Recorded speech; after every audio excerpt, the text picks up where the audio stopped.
Hi വരുമാനം കിട്ടുന്നില്ലല്ലോ, മനസ്സിലായി? വരുമാനം എന്ന് പറഞ്ഞാൽ പണിക്കും പോറാനായേ പണിക്കായിട്ട് മറ്റേ അച്ഛനും അമ്മയും പോകുന്നുണ്ടല്ലോ. ശീമപ്പന്നി പോലെ വളർന്ന് ഇണക്ക് പണിക്ക് വയ്ക്കൂടെ? പണിക്കായിട്ട് മറ്റേ അച്ഛനും അമ്മയും പോകുന്നുണ്ടല്ലോ. അവരുടെ സമ്പാദ്യം വെറുതെ പായാക്കണ്ടല്ലോ. അവർ എനിക്ക് വേണ്ടിയല്ലേ ചെലവായിക്കൊണ്ടിരിക്കുന്നത്. അച്ഛനും അപ്പനൊക്കെ ജീവിച്ചിരിക്കുന്ന കാലത്ത് ഞാൻ പണിക്ക് പോയി കഴിഞ്ഞാൽ അവർക്ക് ഈ ഓടിക്കൂലേ?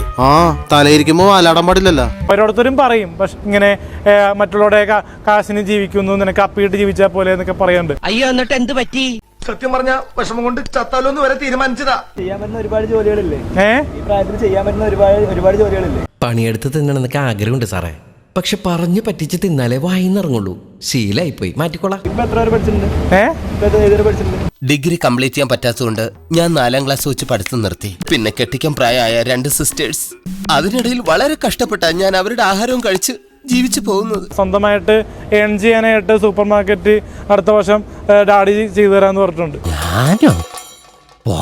പിന്നെ LLB പഠിക്കണം, വക്കീലാകണമെന്നൊക്കെ ഉള്ള പ്ലാനിങ് ഉണ്ട്. അതിന്റെ ഒരു കുറവുള്ളൂ. നമുക്ക് മറ്റേ കൈത്തൊഴിൽ അറിഞ്ഞാലല്ലേ, ഇപ്പോൾ കാർ നന്നാക്കാൻ അറിയെങ്കിലേ മാത്രമേ കാർ റിപ്പയർ ചെയ്തിട്ട് കാര്യമുള്ളൂ.